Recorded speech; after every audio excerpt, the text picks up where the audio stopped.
welcome, and thank you for joining me on this quiet journey through a world often overlooked. This unvarnished life of a 1990s call girl. As you settle in, imagine yourself stepping softly into the dimly lit rooms and late-night streets of an era before smartphones, before instant connection.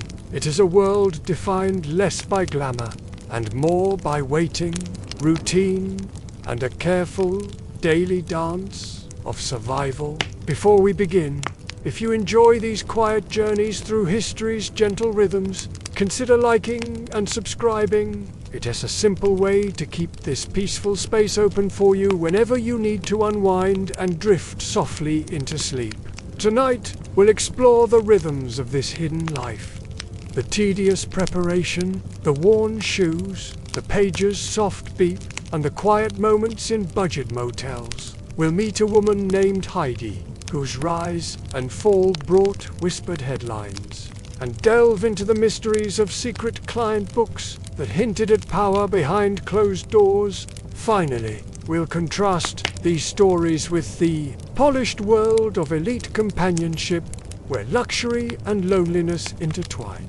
Throughout this journey, let the steady pace and gentle details carry you into calmness, easing your mind as history unfolds softly, like a slow, steady breath. Imagine yourself moving through these moments with care and curiosity, and let the quiet unfold. Segment 1. Why you wouldn't tea last a night as a 90s call girl.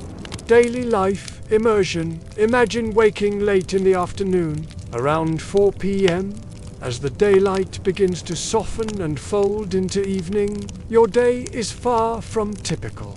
It is the start of a night measured not by leisure, but by preparation and guarded anticipation. The clock ticks toward the time you must step into a routine that blends performance and survival.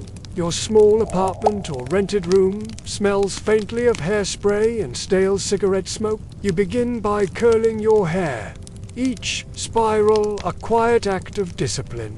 Nearby, a pager rests on the table, its tiny screen blinking patiently. The pager is your lifeline, your constant companion in a world without cell phone. Messages come in cryptic numeric codes, each one a discreet request, an appointment, or a warning. The client list is a handwritten ledger, kept carefully in a small notebook hidden beneath worn upholstery or inside a locked drawer. There are no apps to organize contacts, no instant texts. Instead, you rely on memory and careful note-taking. Each name, each number, a small thread in a complicated web. Classified ads in newspapers and magazines serve as your means to connect. Their brief, coded language, a quiet signal in a sea of words. Dressing is a slow, deliberate process. Selecting shoes that elevate but ache, outfits that please but must endure. Heels click on hardwood floors, a metronome marking the rhythm of the evening. You steel yourself for the physical toll.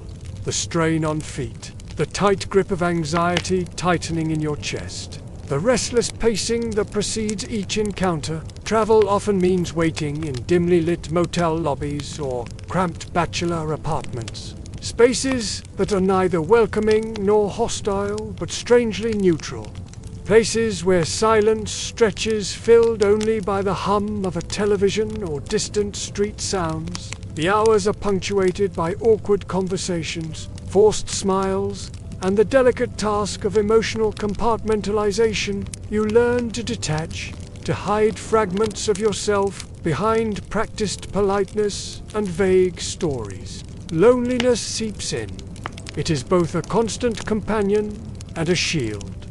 Trust is a scarce commodity. Every interaction carries risk. Yet you must appear calm and composed. The night moves slowly, measured by the soft beep of the pager and the shadows cast by Imagine yourself in this life, feeling the weight of tired stilettos, the hum of anxiety, and the endless blur of waiting.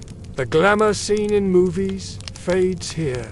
replaced by a slow grind of routine, risk, and quiet resilience. Segment 2. The Strange Case of Heidi Fleiss. Imagine yourself settling into a quiet, softly lit room somewhere in Los Angeles in the early 1990s. The hum of the city outside is distant, muffled, as if the world itself has slowed just enough for you to listen closely to a story often whispered but rarely told in full. This is the story of Heidi Fleiss, a woman whose name would come to embody an entire cultural moment, yet whose life was far more complex and quietly industrious than the tabloids suggested. Heidi was born in 1965 into a family that, on the surface, appeared grounded and respectable. Her father was a well-known pediatrician, someone dedicated to caring for children and guiding families through their earliest years. In this household, education and a comfortable middle-class life were the norms. But for Heidi, the rhythms of conventional life were never quite enough. She was drawn instead toward the fringes of the city's nightlife, a world filled with both shadow and light. Her entrance into the business that would come to define her name was gradual and deliberate. In her early 20s, Heidi encountered Elizabeth Adams, Madame Alex, as she was known, a woman who already managed a well-established escort network.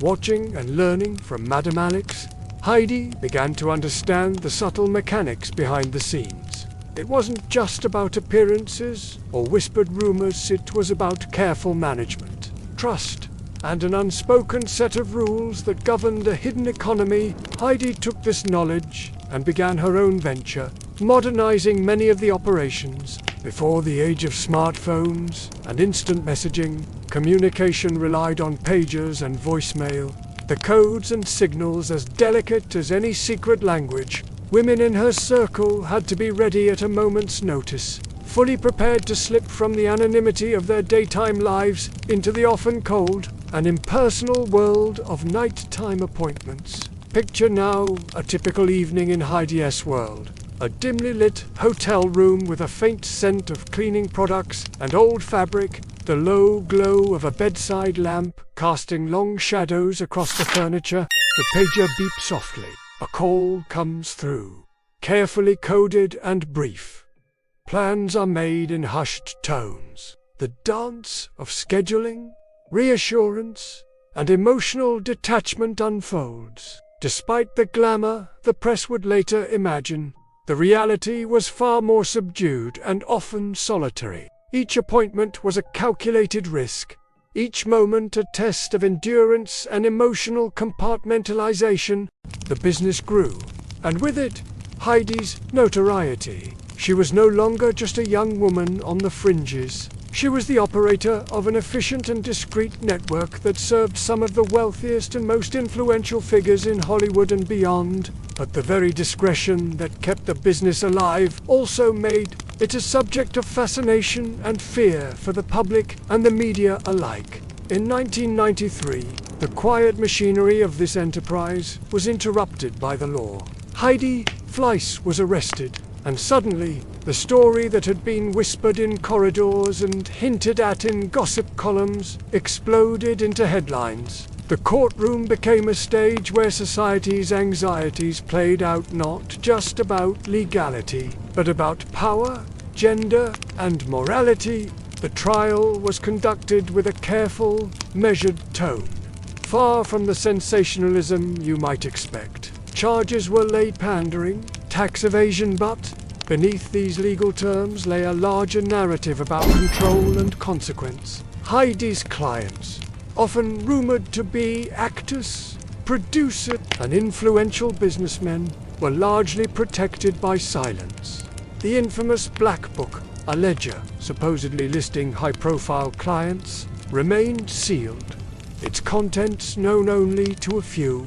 Heidi's conviction led to a prison sentence, a chapter that tempered her public image and introduced new challenges. After her release, she attempted to reinvent herself, venturing into new businesses and even advocating for legal, regulated escort services. Yet the past lingered softly around her story, a reminder of the blurred boundaries between visibility and invisibility. As you listen, imagine the layers of this story, not just the headlines, but the quiet moments of decision, the heavy silences in hotel rooms, and the careful balance of risk and control.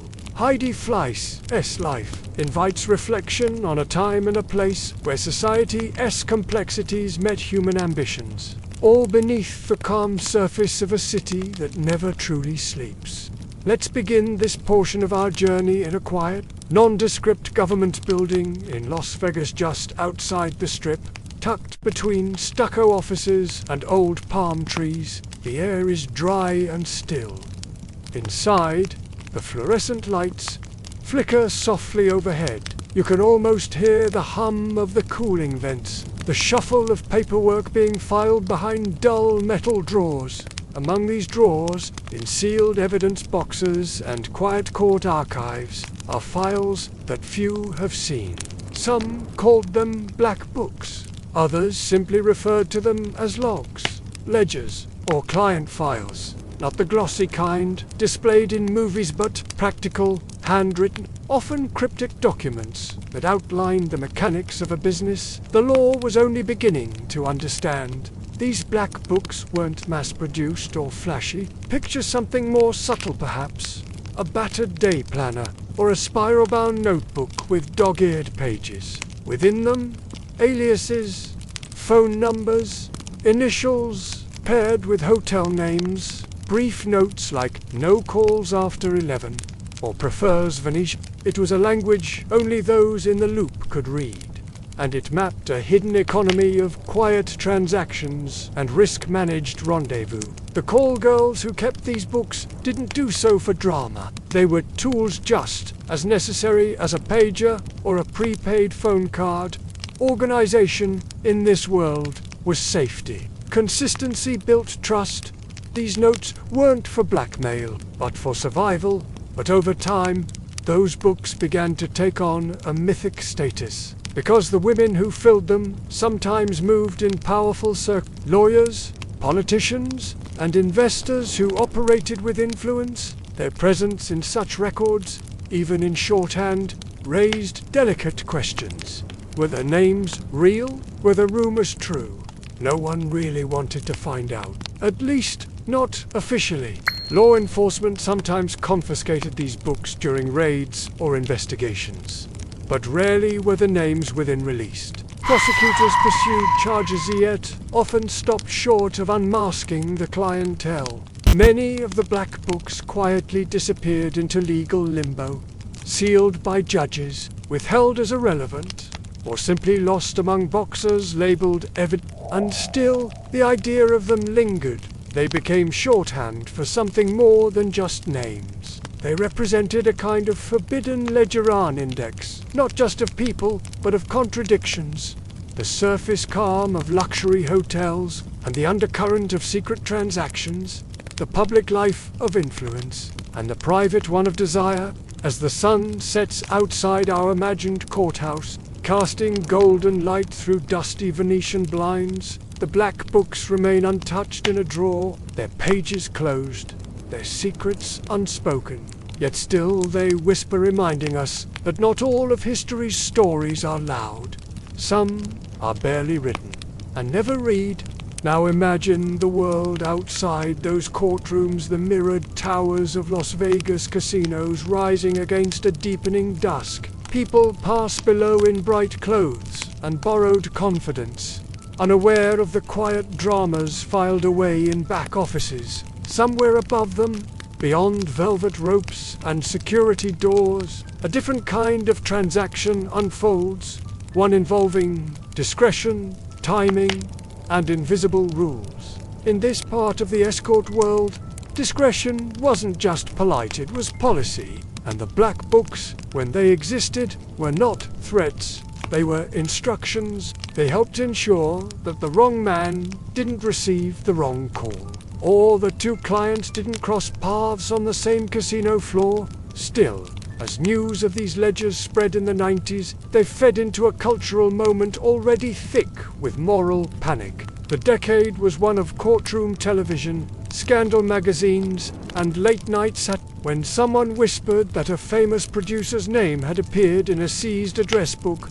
People listened. When a rumor swirled that a senator had used coded calls to arrange meetings through an intermediary, it wasn't the truth that mattered, it was the not knowing. Journalists speculated.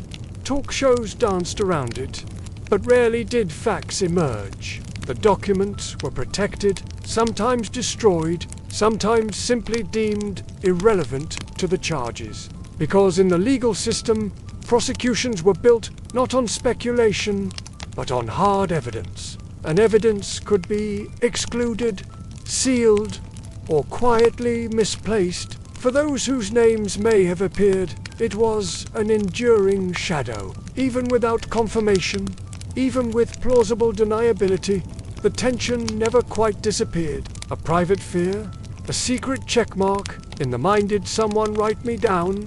And for the women who kept those notes, often under assumed names, constantly moving apartments, juggling safety with income, the books were just part of the job. They didn't hold power, they held memory. The memory of who showed kindness, who pushed boundaries, who tipped well, and who left silently. Each scribble held more than logistics. It held the quiet emotional cost of a transactional life lived behind hotel curtains and champagne smiles. These black books, though rarely photographed or printed, still hold space in our collective imagination. They symbolize the parts of history left in the shadows, but folded neatly behind sealed court records and non-disclosure agreements.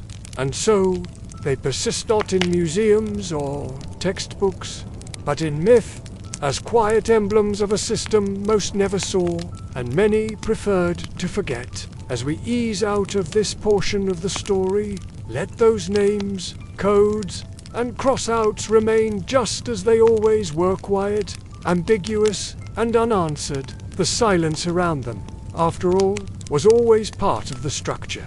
Segment 4. Luxury hotels and private jets. The life of the elite companion.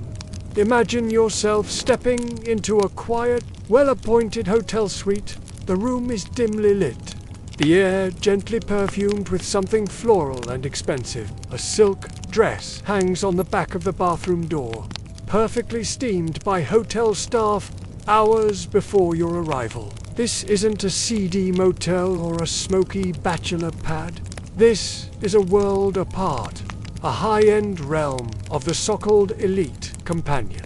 For some women in the 1990s, the job was the same in name, but the stage was entirely different. Clients didn't call from payphones or scribble down ads clipped from out. Instead, requests arrived via discreet phone calls routed through upscale agencies or even personal assistants. A companion might be flown from Los Angeles to Paris, or from Chicago to a private ski chalet in Aspen Airways in first class, sometimes on a private jet. Travel logistics were precise, under aliases, with pre-booked return flights, all with untraceable paper trails. Before a trip, the companion might receive a small dossier, just enough details to prepare a client's preferred wine, favorite topics of conversation, or which events she'd need to attend. Perhaps it was a gala at a museum, a corporate retreat in the Caribbean,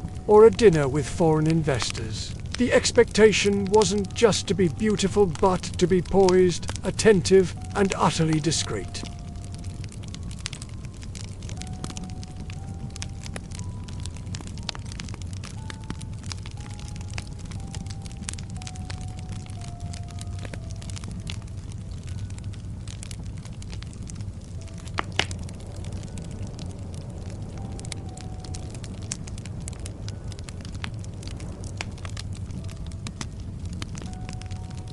These clients were often high-level executives, politicians, or financiersmen with much to lose and reputations to uphold. Their companions were status symbols, but also emotional buffers. A well-placed laugh, A steady gaze across the table. These were part of the unspoken script. To be seen, but not too much. To listen more than speak. To never ever reveal what happened after the curtain fell on the event. Despite the comforts, the plush robes, the 5-star meals, the penthouse views, her job still demanded constant awareness. Safety protocols were drilled in silently. Always text upon arrival. Always leave a room before the client wakes. Always trust your gut. It was luxurious, yes, but it was still work. And still lonely. Let's take a slow breath here and gently shift into the deeper layers of this high-glossed world. Behind every photograph of champagne flutes and glittering hotel lobbies was a companion, pacing in high heels, silently rehearsing small talk. The luxury was real, but it was also curated, built around the expectations of men who sought not just physical company, but polished fantasy. Clients expected discretion above all.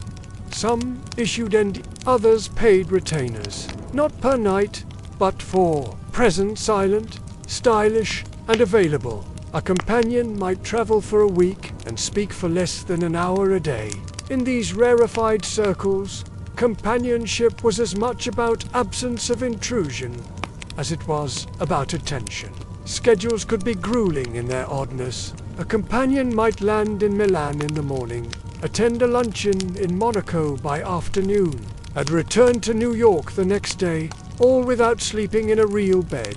Jet lag and emotional fatigue stacked up invisibly.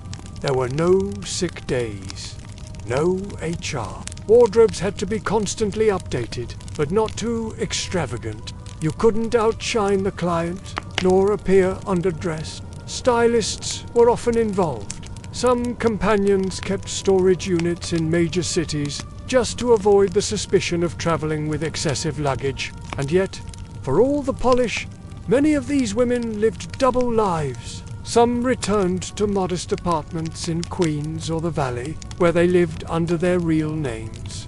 Neighbors thought they worked in marketing, or maybe as travel consultants. The line between reality and role blurred over time. And sometimes that blurred line felt like the safest place to be.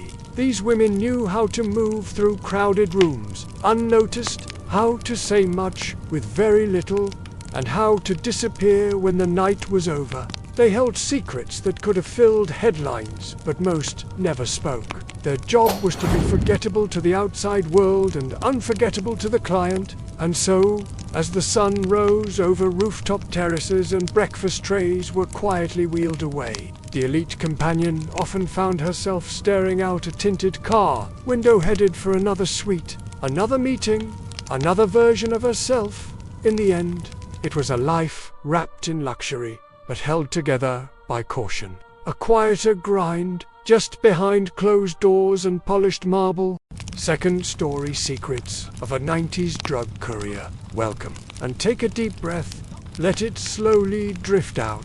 Now, if you're ready, let's take a quiet, steady step back into a time that's not so far behind us. The 1990s. The Cold War had ended, but the war on drugs was still quietly humming along. The internet was young. Payphones were still useful. Airports were slower, less digital, and buses were still the most anonymous way to cross the country. In this calming journey through history, we won't be chasing helicopters or kicking down doors. Instead, we'll follow the much slower, more careful, and far more ordinary world of low-level drug couriers in the 1990s. This was not a glamorous life. It was mostly one of cheap motels, restless nights, constant caution, and long stretches of waiting, always waiting. Later in this story, we'll learn about Sandra Avila, the so-called queen of the Pacifica, figure whose high-profile lifestyle reveals the contrast between those at the top and those doing the leg. Then we'll venture underground, into the cool, engineered silence of the narco tunnels, those improbable hidden passages carved beneath the US-Mexico border, and finally, will walk slowly through the mansions of the drug elite, their fortresses, their loneliness, and the paranoia that money couldn't cure. Before we begin, I invite you gently to relax. If you're enjoying this journey into quiet corners of history, you might consider subscribing. Not for alerts or excitement, just to have more of these calm stories waiting for you whenever you're ready. Now, imagine yourself seated in the corner of a quiet bus station as the lights hum faintly above. Let's begin. Segment 1. Why you wouldn't last a day as a 90s drug courier. The floor of the Greyhound terminal is always just a little bit sticky. The benches are cold, metal, and never quite comfortable. You've been here for hours, your backpack zipped shut, your shoelaces tied tightly. You're early because it's safer to be early, and because the person who dropped you off was nervous. Your heart doesn't race, but your mind, it's working overtime. You're traveling under a fake name. You've practiced the signature 3 times. It looks shaky. You've got a story simple, forgettable. You're visiting a sick aunt in Atlanta. No, you're a student, or you're in town for a wedding. You repeat it slowly in your mind, letting the lie smooth out like a stone in your pocket. The real reason you're on this bus, it's taped to your abdomen, or stuffed inside a tube of shampoo, or nestled in a hollowed-out book with pages glued shut. Maybe you're carrying a soft brick of powder in a padded girdle, the seams doubled, or maybe it's in a suitcase with a false bottom, hidden under 3 layers of clothing. You never touch it directly. You don't know how pure it is. You just know that the person who gave it to you smiled too little and talked too softly. The trip is only 10 hours, but it feels longer. Imagine the rhythm of the ride. The bus groans as it pulls onto the highway. You count the seats in front of you. You scan the passengers one by one. There's a woman with a toddler gently rocking. A man in a suit who clearly doesn't belong here. 2 young guys whispering too much. Is one of them a spotter or just bored? You hold your bag loosely, never too tightly. You don't want to seem protective. You smile at the driver, but not too much. Every bump in the road feels like a question mark. You shift in your seat and glance out the window, even though there's nothing to see but flat road and gas stations. Your mind starts drifting. Did you pack the right item? Is someone following you? Did the package shift? Will the dogs be out at the next checkpoint? Smuggling in the 1990s was analog. It wasn't about digital trackers or encrypted chats. It was about hiding in plain sight. Women taped vials to their thighs. Men swallowed balloons and counted down the hours in their stomachs. Others drove across entire states with loose bundles hidden in the side panels of rented cars. You always checked the taillights before you left, because sometimes that's where it went. There were no cell phones, at least not reliable ones. You made calls from you memorized beeper codes. You jotted notes on napkins and burned them in motel trash cans. Some couriers didn't even know what they were carrying. Others knew too much. The job didn't require brilliance, but it demanded consistency, calm, a kind of low-level paranoia that hummed just beneath the surface. Waiting was the worst part. You'd arrive in a new city and stay at a motel cheap, but clean, a kind with pastel walls, thin towels, and cable TV with 2 channels that worked. You'd leave the lights on, keep your shoes near the door. You might wait hours, sometimes a whole night. You didn't sleep deeply. You listened for keys in locks, for footsteps in the hallway, for the knock that was supposed to come, or wasn't. You didn't order food. You drank water. You watched the news with the volume low.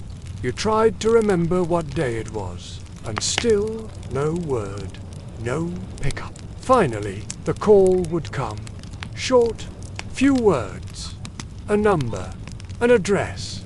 You'd walk, never take a cab, never make eye contact. And when the handoff was done, There was no thank you, no handshake, just a nod, a small envelope, and instructions for the return. It was lonely. No co-workers, no camaraderie. You couldn't talk to your friends. You couldn't slip up. You couldn't afford a second mistake. And every time you traveled, you told yourself, just this once. Just this trip. Just until I pay off the car. Just until rent isn't a problem. Just until the baby's born. But there was always another reason. And another trip.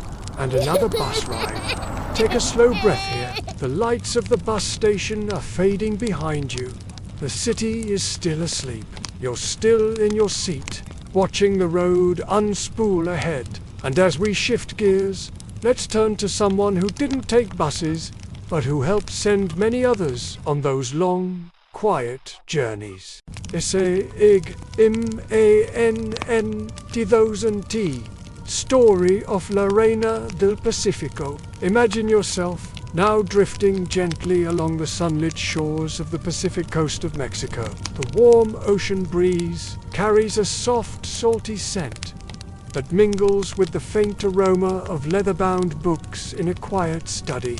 The sound of distant waves laps rhythmically, a slow pulse against the backdrop of a city waking up to its daily routines. This is a place of contrasts, where beauty and shadow coexist in delicate balance. Here begins the story of Sandra Avila, a woman whose life journey would come to embody the complex, often hidden realities behind headlines about power and crime.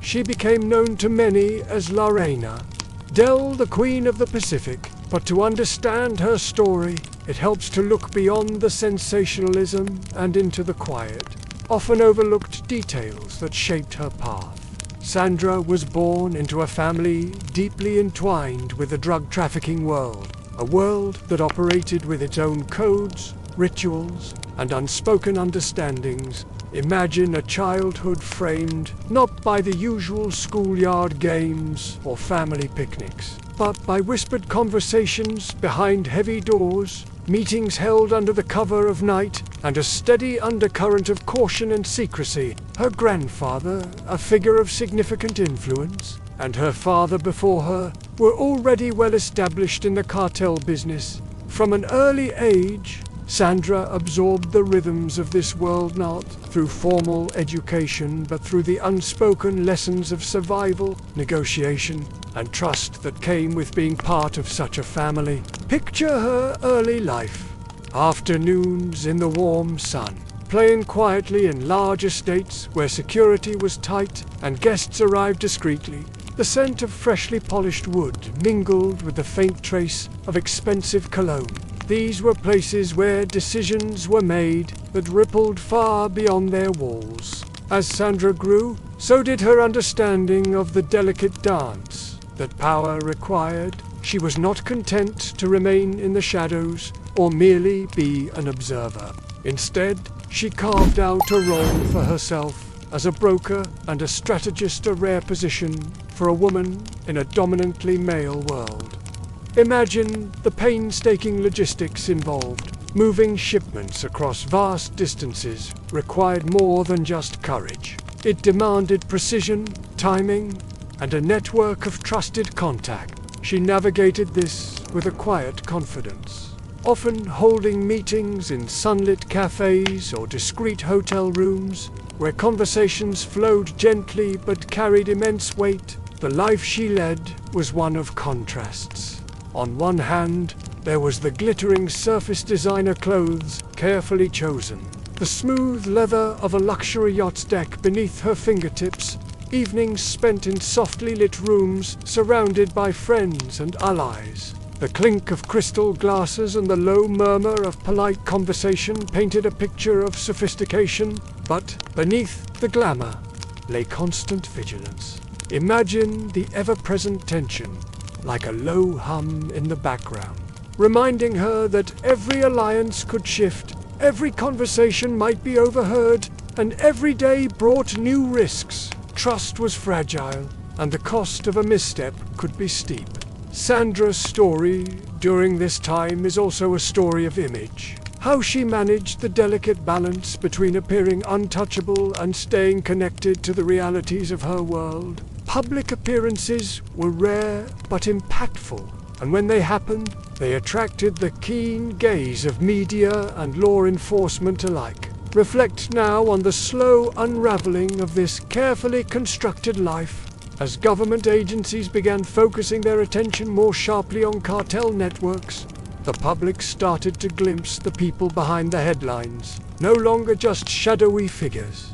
These were individuals with ambitions, fears, and human complexity. Her arrest in the early 2000s was not a sudden event, but the result of years of quiet investigations, surveillance, and legal maneuvering. Picture the slow turning of legal wheels, courtrooms filled with hushed voices, and the subtle pressures that shaped the outcome.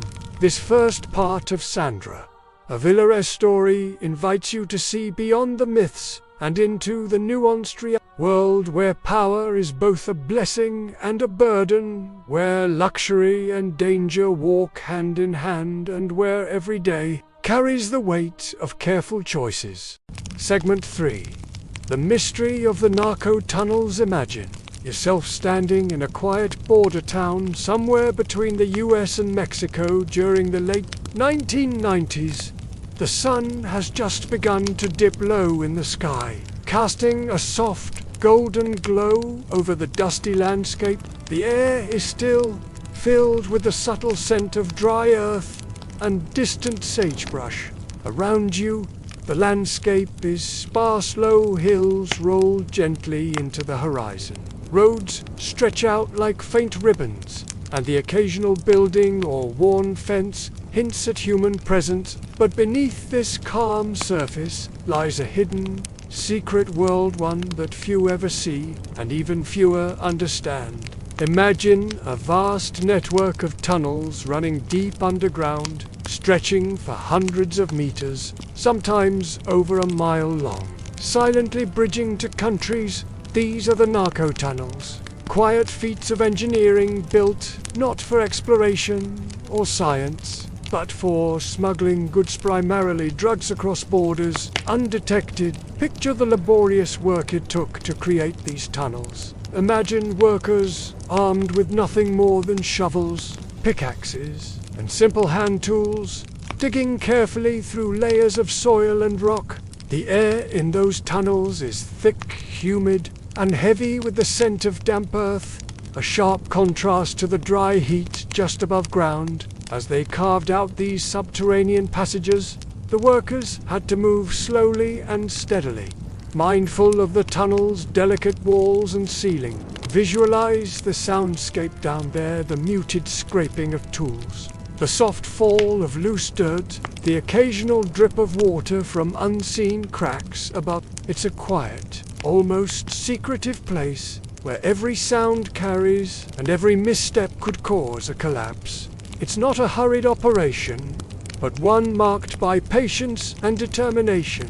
Lighting was minimal but carefully installed. Imagine the soft glow of low-watt light bulbs strung along the ceiling at regular intervals. Their warm, flickering light casting gentle shadows on the uneven walls. Electrical wiring snakes alongside the tunnel, often powered by generators hidden nearby. Ventilation shafts dug at strategic intervals let in fresh air and keep the tunnel from becoming too suffocating. Without these airways, the workers and smugglers inside would face a much harsher environment. In some of the more sophisticated tunnels, imagine narrow-gauge rail tracks laid down on the dirt floor, allowing heavy loads to be moved more efficiently. Small carts, pulled by hand or makeshift machinery, glide silently over the rails, ferrying packages of various sizes and shapes. The ingenuity required to design and build these underground systems is impressive, an unusual blend of primitive tools and practical engineering, all carried out in complete secrecy. The tunnels themselves followed carefully planned routes, often cutting beneath roads, fences, and border walls.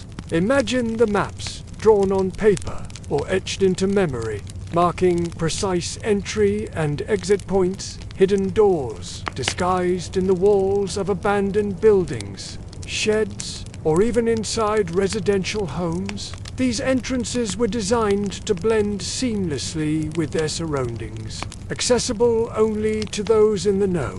This underground network was born out of necessity. The visible border crossing points were heavily monitored by customs and border patrol agents. Vehicles were subject to inspections, passengers to questioning. Surface crossings were risky. With a high chance of detection, the tunnels offered an alternative, a hidden path where packages could move undetected, bypassing the scrutiny of authorities. The people who worked in and around these tunnels lived with a constant tension. Imagine the quiet anxiety that accompanied every trip below ground. The awareness that discovery could mean arrest, imprisonment, or worse. Silence was essential. The faintest sound might give away their location. Moving through the tunnels required careful coordination and nerves of steel. Occasionally, despite these precautions, law enforcement agencies stumbled upon these hidden passageways. Imagine the moment of discovery: an officer noticing a slight depression in the earth, a patch of disturbed soil that doesn't quite match the perhaps a rustle behind a wall or an oddly placed vent cover arouses suspicion.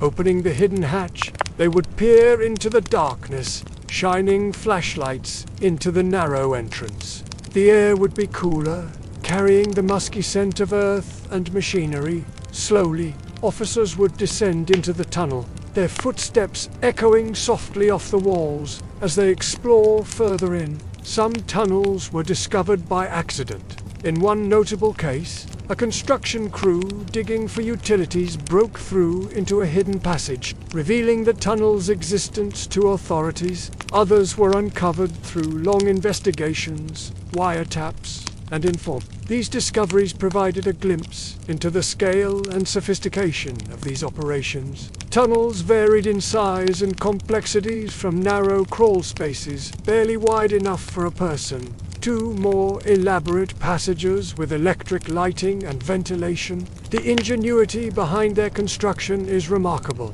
Workers employed a mix of traditional digging techniques and makeshift engineering solutions. Supporting beams made from local wood or metal kept ceilings from collapsing. Ventilation shafts were often camouflaged with plants or debris. In some tunnels, small electric fans moved air through narrow pipes, maintaining a steady flow of fresh air.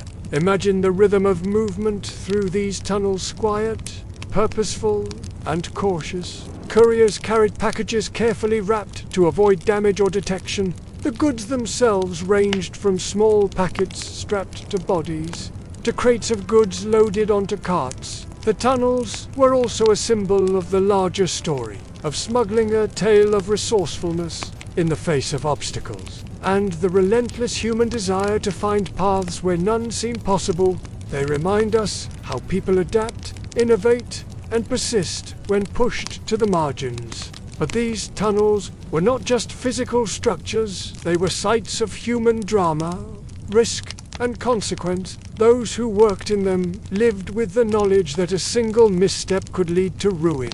Law enforcement efforts to detect and destroy these tunnels became increasingly sophisticated over time, sparking a quiet battle beneath the board. Now, as you imagine these hidden passageways, reflect on the contrast between the surface world, the towns, the roads, the open desert, and the secret realm beneath. It's a place where silence reigns, shadows lengthen, and the pulse of human endeavor beats quietly in the dark. This hidden underground world of tunnels, born from necessity and maintained through skill, reveals the complex realities behind headlines. And headlines, it's a reminder that beneath every surface, there may be a story unseen, waiting to be told in the calm and quiet moments.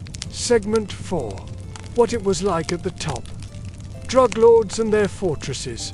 Imagine yourself slowly approaching a grand estate perched quietly on the outskirts of a sprawling city, humid coasts of Colombia, or nestled in the arid landscapes surrounding a Mexican town. The late afternoon sun filters softly through the hazy sky, painting everything with a golden light that blurs edges and softens shadows. The air is heavy with the scent of orange blossoms and freshly mown grass, mingled faintly with the subtle, sharp temps of polished wood and leather from inside the mansion's open windows. Before you stands a tall, wrought iron gate, forged into delicate, twisting patterns that seem to catch and hold the light like jewelry. It is both an invitation and a warning, a barrier marking a boundary between two very different worlds. Here on this side lies a world of wealth, power, and constant vigilance.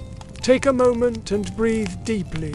Imagine the subtle sounds around you, the faint hum of a distant generator, the soft rustle of palm leaves moving gently in the warm breeze, and the steady drip of water from an ornate marble fountain in a courtyard just beyond the gates. This place, while peaceful on the surface, hums with a quiet tension.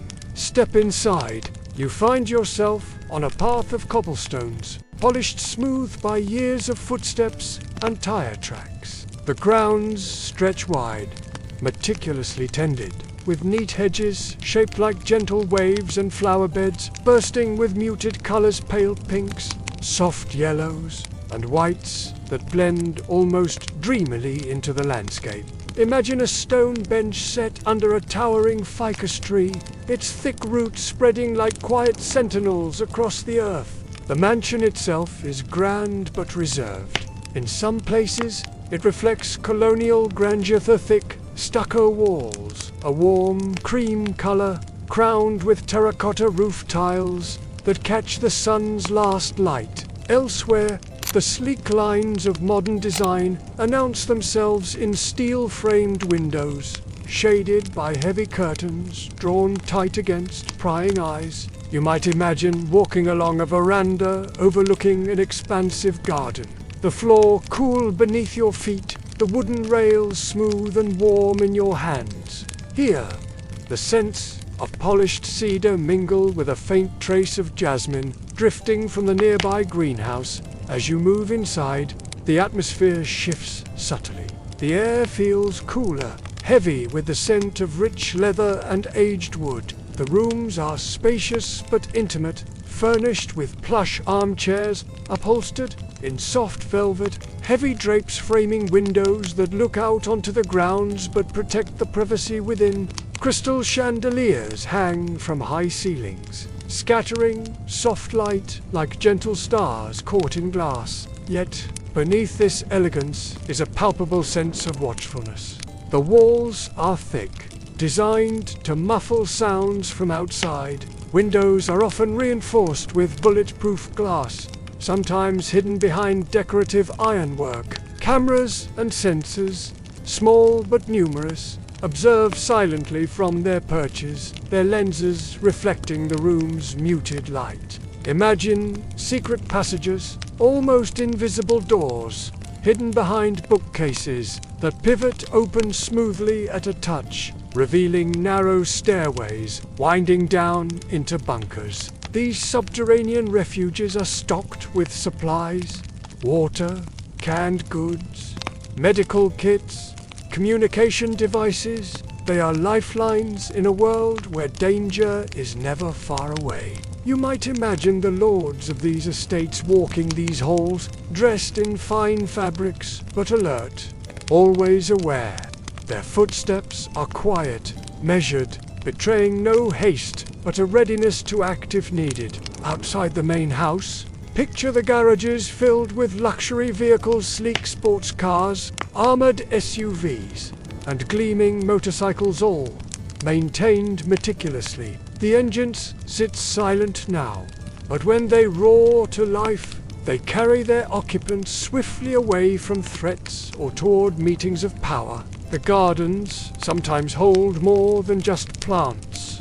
Private zoos with exotic animals, large cats lounging in the shade, brightly colored birds calling softly from cages add to the aura of control and prestige. Each animal a symbol, each carefully chosen for status as well as fascination. Inside, life unfolds in a complex rhythm. Picture a long, polished dining table set for a dinner party. Fine china gleams under soft candlelight. Crystal glasses shimmer as waiters move silently, refilling wine and clearing dishes. The guests speak quietly, their voices low and deliberate. Every word is chosen with care. Eyes meet across the table, conveying messages deeper than speech. Deals are made and broken in whispered conversations. Alliances tested and renewed. Guards remain stationed discreetly near doors and hallways.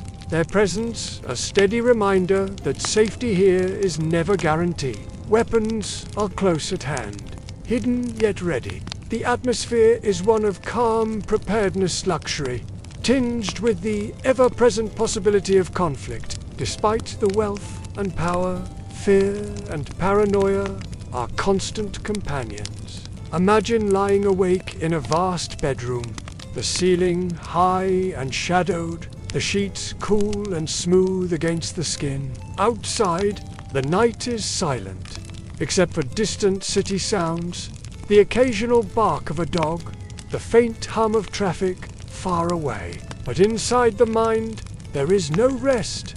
Thoughts circle endlessly. Who can be trusted? When will the next threat come? Is the silence outside a calm before the storm? This constant vigilance shapes every aspect of life. Relationships are carefully maintained, yet fragile. Family members may be close allies or sources of risk. The betrayal that lies just beneath the surface is a shadow impossible to fully shake. The loneliness of this life is profound. Imagine the silence of these grand rooms. Once guests have left, servants have retreated, and the estate falls into stillness. The vastness of the space becomes a reminder of isolation. Even surrounded by wealth, power can be a cage. Yet this isolation is shared by many in this world. The divide between these lords and the couriers who risk everything to move goods across borders is vast but intertwined. Imagine the couriers always watching riding crowded buses or airplanes, while the lords remain cloistered, protected but no less burdened by the weight of their world. Power here is fragile. Many of these rulers faced slow and often quiet downfalls arrests. In the early morning hours, betrayals by close allies, empires crumbling under pressure. Wealth could not protect them forever. As you hold these images in your mind, consider the complexity of these lives.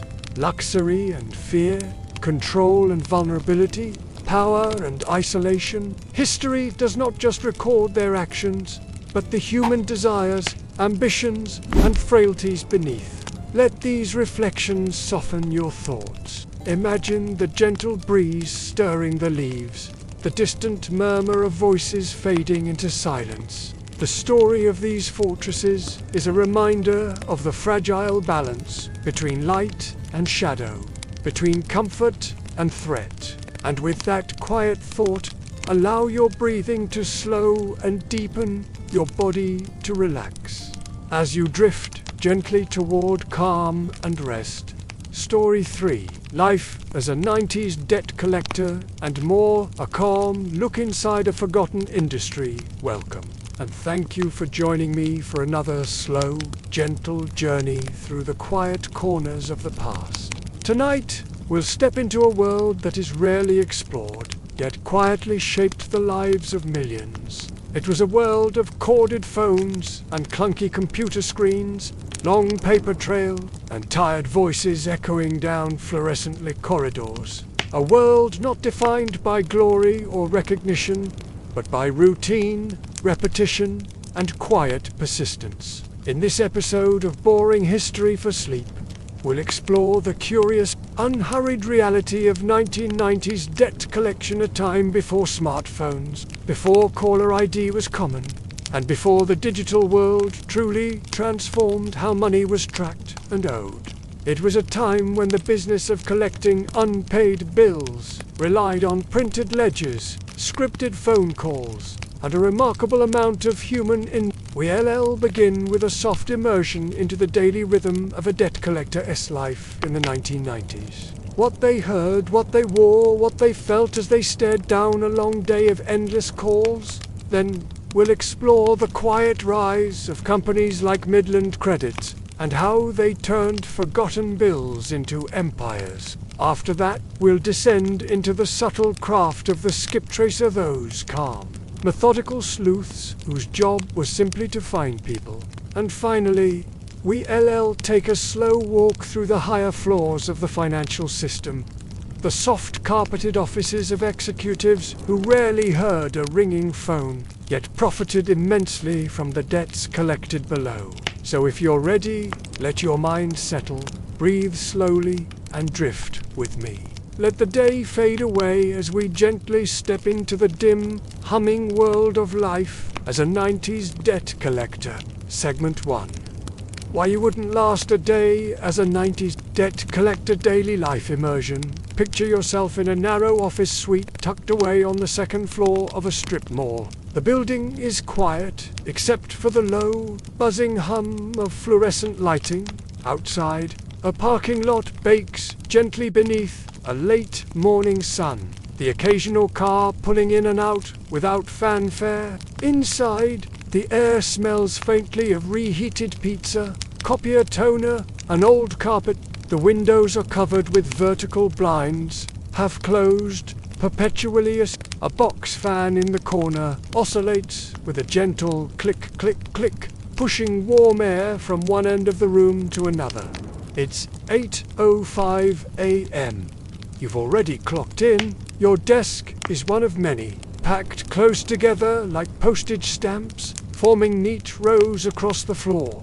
Each workstation has the same basic setup: a beige landline telephone with oversized buttons, a green screen monitor showing a flickering command line interface, and a clipboard with a call script in plastic sleeve protectors. The headset feels a bit too tight. The ear padding is cracked. You take a sip of your coffee. It's already cold, poured from the communal pot at the back of the office, where a stained microwave hums, beside a mini fridge stocked with someone else's off-brand soda. You set your cup down on a coaster, advertising a credit card company you've never used. The day begins, not with a bang, but with a beep.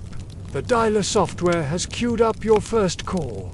You read the name on the screen, glance at the outstanding balance, and clear your throat.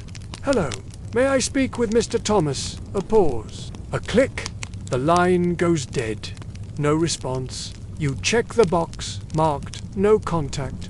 The screen flashes. The next number begins dialing immediately. This is the rhythm of your day. Call after call after call. Each name on the screen represents an account.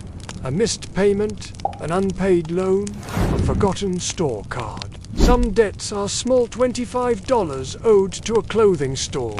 Others are thousands of dollars in default on a medical bill or maxed out credit line. Some people are kind. Some are not. One woman apologizes and says she just lost her job.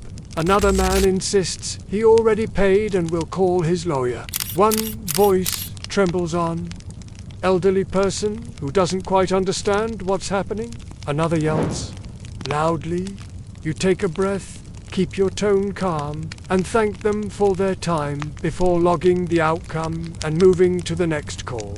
Your manager walks slowly behind the rows of desks, listening in on calls with a headset of his own. Occasionally, he taps someone on the shoulder to offer feedback, usually with a furrowed brow. Your performance is measured in numbers. How many calls you make, how many people answer, how many agree to pay. The quotas loom quietly in the background. There's a laminated script next to your keyboard. You know it by heart, but you glance at it anyway out of habit. This is a courtesy call regarding your outstanding balance with. We'd like to help you resolve this matter today. If you'd like to avoid further collection activity, each phrase must be said just right. Polite, persistent, deviating can result in write-up. Your tone must never rise, even if the person on the other end of the line does. Around noon, the office grows slightly more animated. Someone opens a bag of chips. A radio plays softly from the break room. You walk outside for a few minutes, standing beside the back dumpster and looking at the sky, feeling the warmth of the sun for the first time today. You check your watch, take another sip of your now lukewarm coffee, and go back inside. Afternoons are harder. People stop answering. Answering machines pick up instead tapes. Worry softly as you recite the same message over and over. This is a message for...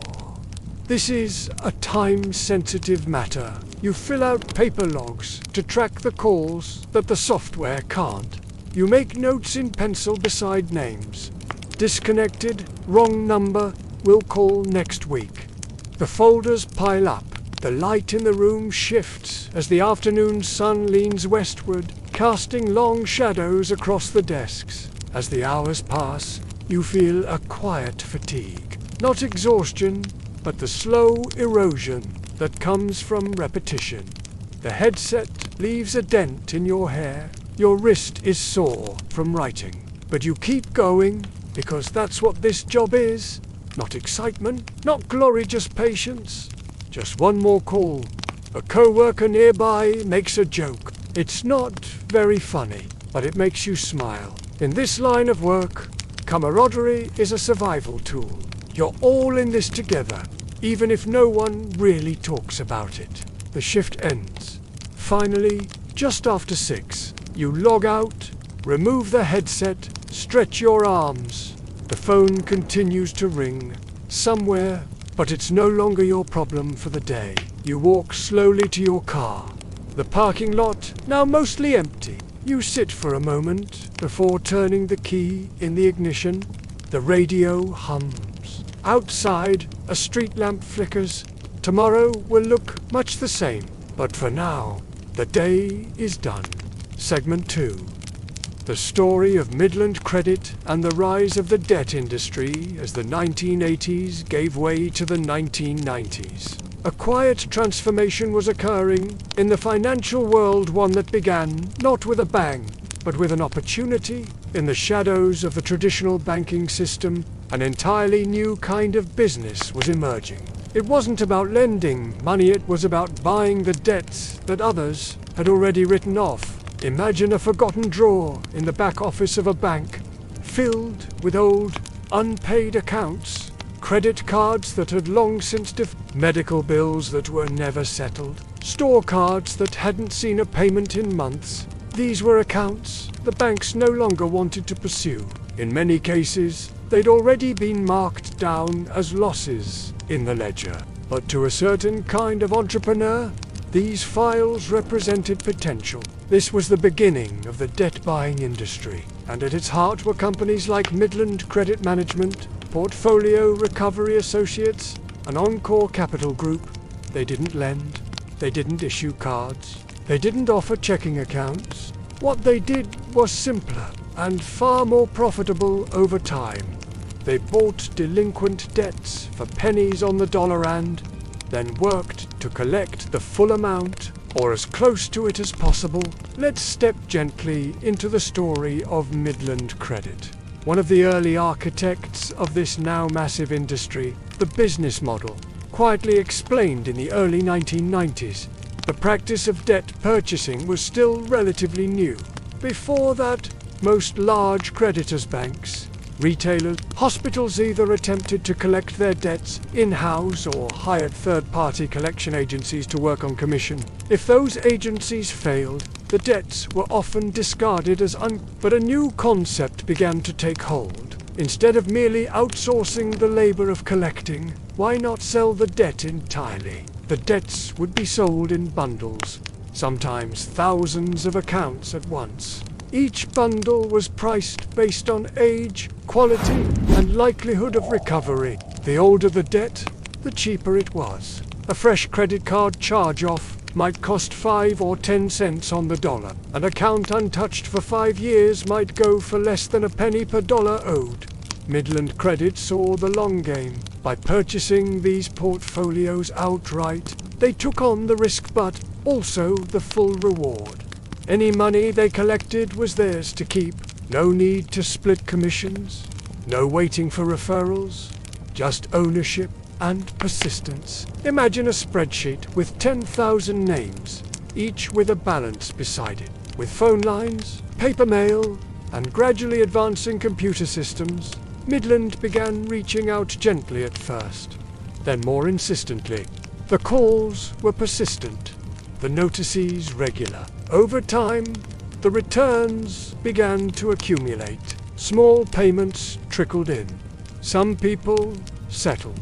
Some reopened contact. Some simply paid to make the calls stop. A quiet expansion. Midland started small, headquartered in San Diego, California. Its early offices were modest rooms, full of phones, printers, and early database systems. The employees were trained to follow scripts, log interactions, and escalate when necessary. But the company had a clear vision. It didn't aim to remain a minor player. Instead, it expanded cautiously, acquiring more debt, refining its systems, and investing in software that would eventually automate large portions of the collection cycle.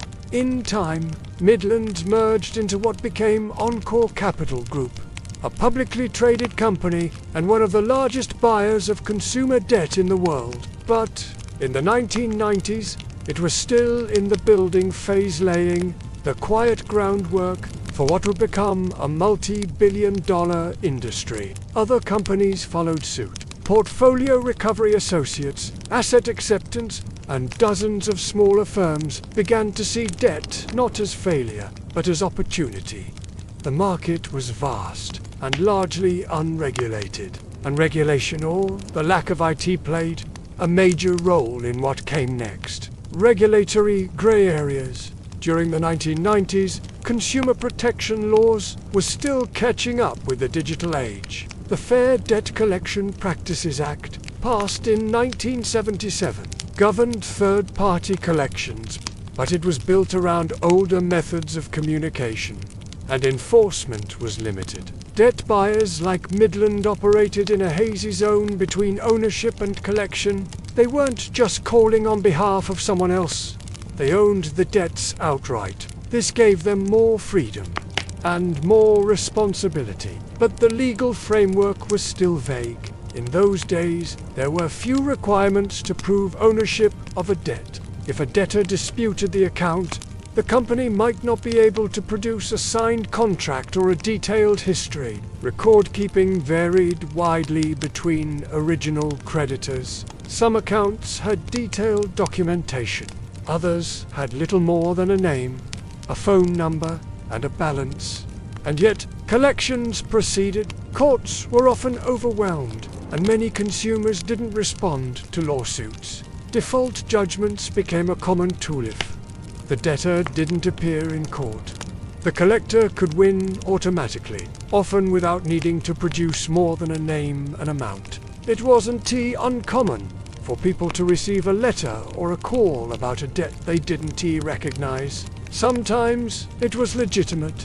Sometimes it had been paid years ago. But disputing it required time, energy, and legal knowledge that many lacked. The legal landscape was quietly uneven.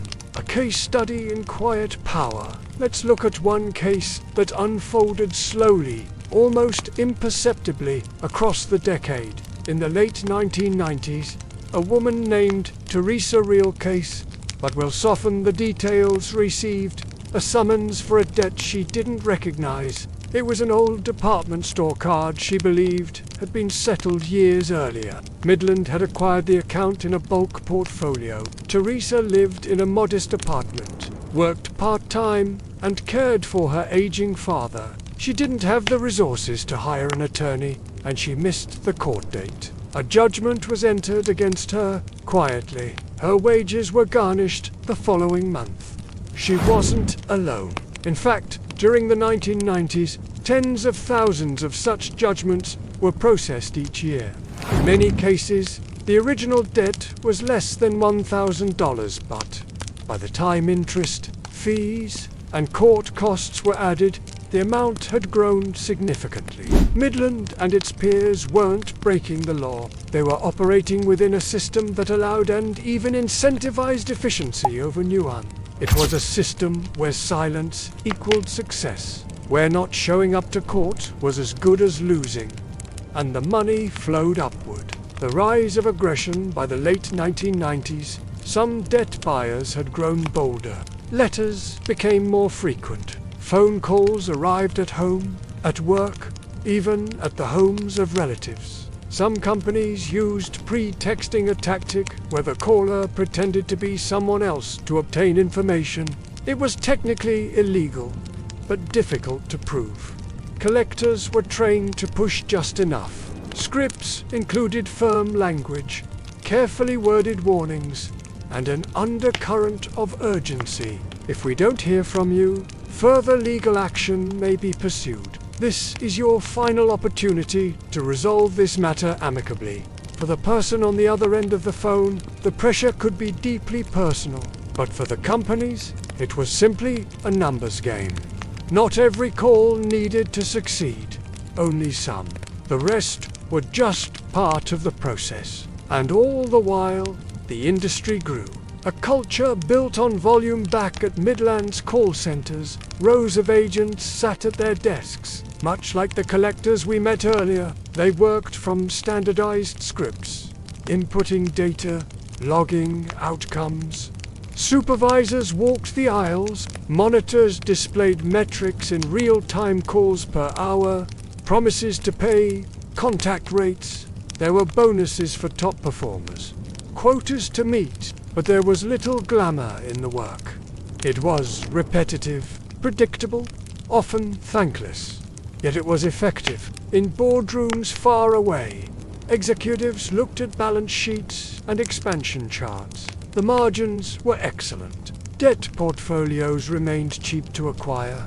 Lawsuits remained relatively low risk. Regulation remained light. A quiet empire was forming, built not on invention or excitement, but on endurance, automation, and persistent contact. And so it grew. By the time the new millennium arrived, Midland Credit and its counterparts had laid the foundation for what would become a permanent fixture in the financial landscape. The debt-buying model had proven itself. Consumer debt was rising, and the systems built in the 1990s would soon be enhanced by newer online portals, predictive dialers, and sophisticated skip tracing. But that came later. In the 1990s, it was still about stacks of paper, green screen terminals, and rooms full of tired voices repeating the same lines. Debt was being bought, and slowly, quietly, the industry was being built, one unpaid bill at a time. Segment 3. The Secret Life of Skip Tracers. Mystery, culture, tools deep dive. Before the internet, before social media, before Google Maps could guide you down a cul-de-sac or LinkedIn could confirm a job title, there were the skip tracers. They didn't wear badges.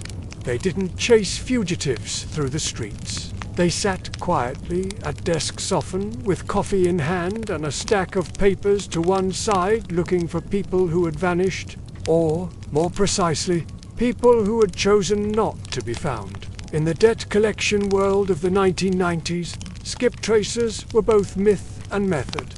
Their work was unglamorous but it required patience, observation, and a peculiar sensitivity to the rhythms of human disappearance. What is skip tracing? Skip tracing, in its simplest form, is the process of finding someone who has skipped towns, someone who has skipped towns, someone who owes money but hasn't left a forwarding address. In many cases, they hadn't moved far, just enough to fall off the radar. Unlike collectors, who made the phone calls and sent the letters, skip tracers were trackers. Their job was not to demand payment, It was to find the correct address, phone number, employer, or any current contact point for someone whose trail had grown cold. There were no GPS trackers, no instant background checks, no automatic alerts. There were instead directories, filing cabinets, and sharp eyes. The tools of the trade in a skip tracer's world. Information moved slowly. Most started with just a few pieces. A name, an old address, and perhaps a social security number or date of birth. From there, the search began. Phone books and city directories, the humble white pages, were often a first stop, not just for the target, but for relatives, neighbors, or roommates. A skip tracer might call everyone with the same last name in a 5-mile radius. Carefully, cautiously, never revealing too much. Credit headers and reports. Skip tracers couldn't always see full credit reports, but they could often access headers, basic identifying info provided by credit bureaus. These might reveal a new address or employer if the person had recently applied for credit elsewhere. DMV records, departments of motor vehicles, in some states allowed limited public access to vehicle registrations. A skip tracer might confirm that someone had re-registered a car in a neighboring county. Utility records new phone service, a gas bill, electricity under a new name. These were all potential breadcrumbs. Some utilities, in the 1990s, still provided limited information by phone if asked just the right way. Post office records, Form 3575, a change of address request. Not always accessible, but sometimes, just sometimes, a skip tracer could determine if a forwarding order had been placed. Each of these tools was used manually. No mass searches, no automation, just quiet, diligent checking. A day in the life of a skip tracer. Picture a narrow desk in a shared office. Fluorescent lights buzz softly above. A corkboard holds index cards and scribbled notes. There's a beige computer with a DOS-based program. Open a simple screen with green text on black. A coffee mug sits nearby, half full and long since cold. You clock in and open the first file. A man named Martin. You call the number on file. Disconnected. You check the white pages. No Martins listed in Spokane, but you notice a ML at an address just 2 blocks away. You call using your best calm, friendly voice. Hi, I'm trying to get in touch with Martin L. I may have the wrong number due, if he's still in the area. The woman pauses. He moved a few months ago. California, I think. No number. Sorry. Click. You make a note. Then call the number again in 3 days, just in case someone else answers. You check DMV records. Still registered in Washington, but 2 years out of date. Another file. Another trail. Some skip tracers made dozens of these quiet inquiries every day. Some sat in silence for long stretches, sifting through address histories. Occasionally, someone would answer, surprised, sometimes annoyed, sometimes cooperative. It was detective work without the danger. Patient, thorough, quiet, pretext and the art of inference. Occasionally, skip tracers used pretexting, a controversial technique that involved assuming a false identity or story to elicit information. For example, calling a neighbor and pretending to be an old friend from high school, or claiming to be verifying an address for a delivery. In the 1990s, these methods lived in a gray zone. The Fair Debt Collection Practices Act discouraged deception, but enforcement was rare and interpretation inconsistent. Most skip tracers stayed within bounds, but the line was thin. A gentle voice, a vague inquiry, an assumption not corrected. Others relied more on inference, not lies, but deductions. For example, if a debtor's old employer had closed, they might check job listings to see where similar workers had gone, or they might monitor obituaries for family names, following life events that could change a person's location. The job required soft skills: listening, noticing patterns, recognizing when to dig deeper and when to leave a trail alone. The ones who didn't want to be found. Not everyone was simply missing. Some had left, deliberately vanishing between jobs, between states, between identities. They might have changed their last name, moved in with a partner, started fresh in a small town. Some used PO boxes, others used the names of relatives. Skip tracers often said, people leave footprints, even when they try not to. One particularly elusive woman, let's call her Maria, had defaulted on a retail card in Arizona. Her trail went cold for 2 years. A new credit header surfaced in Oklahoma. A different last name, same date of birth. The skip tracer found her. Through a car registration, the make and model matched an earlier record. Just a small clue, but enough. And yet, once found, she refused contact. The calls were ignored. The letters returned unopened. In those cases, the tracer marked the file located but unresponsive. Sometimes that was enough, sometimes not. Legal versus illegal methods. The ethics of skip tracing in the 1990s were often most companies operated within the law or close to it, but some overstepped, buying unauthorized lists, impersonating officials, or accessing private records improperly. There were no standard certifications, no uniform training.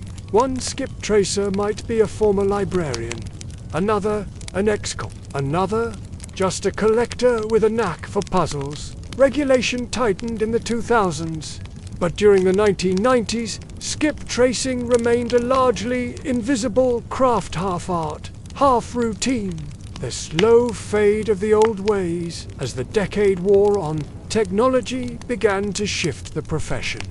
Databases improved. Credit reporting became centralized. Software emerged that could search multiple data points at once. Skip tracers still had a role, but less as hunters, more as monitors.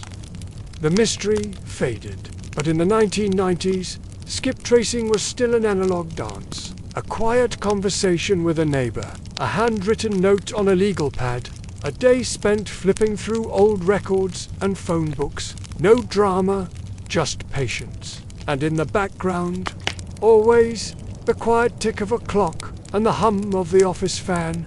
Segment 4. How the other half lived.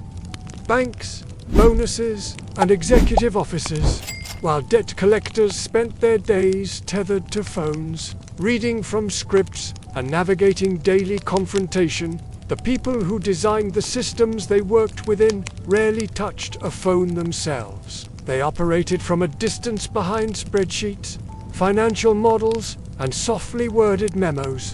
This final chapter turns our gaze gently upward toward those quieter rooms and explores the contrasting world of executives, designers, and financiers in the 1990s credit industry. Quiet pressure from above in the call centers and collections offices. Pressure was immediate, measured in calls per hour. Debts recovered. Bonuses earned only if someone picked up the phone and paid. But in the corporate suites, banks, credit card companies, finance firms, pressure came in a different form. Quarterly expectations, market share, shareholder confidence. It was quiet pressure, but no less real. There were no raised voices, no ticking clocks, just metrics. Quiet meetings, smooth slide decks. And yet, every graph shown, every forecast projected, depended on the same thing, that somewhere, someone would eventually pay. Designing debt in these rooms wasn't a problem. It was a product. Credit cards were marketed broadly in the 1990s with high interest, enticing offers, and long-term profitability. Many executives never thought much about who would default. It wasn't personal, it was data. Terms were crafted in careful language. Interest rates, balance, transfers, late fees, default triggers, all outlined clearly, but quietly. The business model assumed that a certain number of people wouldn't pay right away, that some would fall behind, and that revenue would follow. From this distance, default wasn't disaster. It was expected and recoverable. Collectors as a line item. Collectors rarely appeared in boardroom conversations by name, but their function always did. Asset recovery, delinquency servicing, third-party collection strategy. To the people in suits, it was all part of the system, a necessary component in the balance between lending and return, a line item in a budget, a section on the reality of someone making 200 phone calls a day rarely entered the picture. The language of detachment executives spoke in clean, clipped terms, charge-offs, recovery percentages, risk segmentation. Each phrase held distance, a kind of professional insulation. Collectors, new voices. They knew pleading, silence, frustration. Executives, new ratios, return rates, portfolio value. It wasn't cruelty, it was structure, built not from meanness, but from layers of insulation and distance, each layer more removed than the last. Two halves of the same machine, both sides. The collectors on the ground and the executives in the sky were part of the same machine. Collectors applied pressure in person. Executives applied pressure by design. Collectors heard resistance. Executives saw patterns. Collectors experienced fatigue. Executives saw efficiency. Neither world was easy. One was emotionally exhausting. The other, abstract and quietly relentless. But both worked, day by day, to move the same dollars through the same slow system, and both depended on each other. Letting the contrast fade as we near the end of this journey. Let the contrast soften. Think of the collector, sipping reheated coffee, eyes tired, repeating the same words. And think of the executive, reviewing charts by quiet lamplight, considering new products. Two people, two positions. Both shaped by debt, both part of an economy built on quiet persistence. In the end, the machine didn't care about the noise, only that the numbers kept moving. Story 3 nights as a 90s club bouncer. Hello there, and welcome to another gently unfolding episode of Boring History for Sleep. Tonight, we step into the nightlife of the 1990s, not to dance, not to drink, but to quietly observe. We'll walk past the flashing lights, past the pulsing bass lines, and toward the door, not through it at it, because tonight, you're not here as a guest, you're here to work. A quiet sentinel, a silent presence beneath neon halo. You are the bouncer. As the night unfolds, we'll follow the rhythm of this forgotten role, peeling back the myths of power and glamour to reveal something more grounded, more human. Through steady breath and quiet reflection, we'll ease into long hours, cooler pockets of shadow, and the soft vigilance behind a job few truly understand.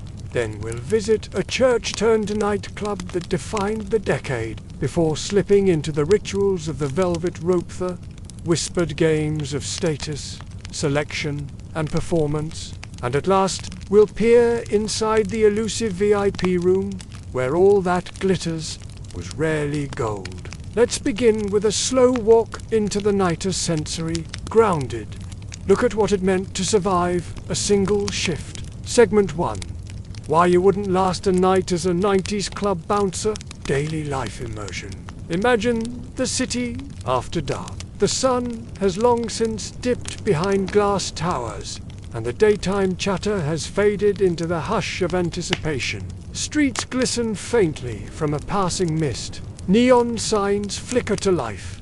buzzing quietly, and a slow, rhythmic beat begins to rise not from nature, but from the subwoofers deep below sidewalk level. You don't hear it clearly yet, but you can feel it. Tonight, you're not going out.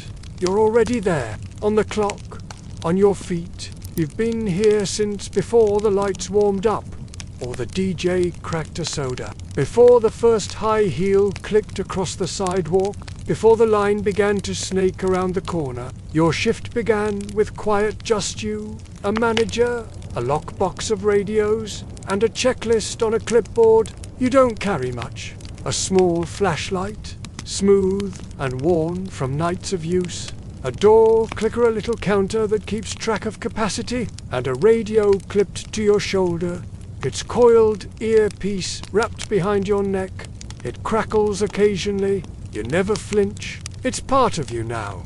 There's no seat, no cushion. You lean when you can against the brick or the edge of a metal railing, but your knees know the hours better than your watch. Sometimes standing still is harder than walking, but this is your post. This rectangle of concrete, this narrow portal between the wild and the curated, between the crowd and the control. The club hasn't opened yet, but the preparation has. A bartender inside tests the soda gun. The DJ flips, switches and cues a warm-up track. Staff float past you, nodding. There's still calm in the air. For now, the first guests arrive before the music starts. They hover awkwardly, hoping to be early enough to get in, but late enough to seem important. You see them all. The nervous tourist holding a folded printout of an email confirmation. The neighborhood regular who nods, like he knows you. The club kid already dancing in line. Half costume, half intention. And you stay still. You read them, not greet them. That's the job. They hand you IDs. So many IDs, hundreds, over the course of a night. You check the lamination, the photo. You learn to feel the difference in thickness between a legitimate license and a copied fake. You scan birth dates while also watching the eyes. Are they meeting yours or darting nervously? You shine your flashlight quickly, gently at the corners. You nod or not. Your hands grow cold from the night air, then warm again from the crowd's heat. The clicker keeps ticking forward. The line swells. You radio the floor manager. Capacity approaching. Adjust the pace. Hold the line. You are the line. The music begins to pulse now. You feel it more than hear it. The bass isn't just sound, it's presence. It bleeds through the walls, creeps into your bones. You get used to it. You don't dance. You breathe with it. You scan the crowd for weapons, for trouble. You don't pat people down unless asked, but your eyes do most of the work. Hand placement, bulkiness, the bulge of a hidden bottle, or something else. Mostly it's nothing. Sometimes it's not. You have no badge, no baton, just your frame, your training, and your tone. Calmness is everything. Your voice is steady, quiet, never reactive. You speak softly but with weight. You know that people respond to calm control more than aggression. Anger invites anger. Stillness diffuses, but not always. There are the patrons who drink too much before they even arrive, who shout to prove they belong, who accuse you of judging them, ignoring them, profiling them. You don't argue. You say simply, "Not tonight," and turn your eyes elsewhere. They may yell, stomp, swear they'll get you fired. You don't respond. The line moves forward. Later, maybe they try to sneak in through the kitchen door. Maybe they start a fight. Maybe they do nothing at all but stare from the sidewalk for 20 minutes. You note it, you radio it, and then you forget it. The air grows thicker. Colognes clash in the breeze-up citrus, woodsy musk, powdery floral.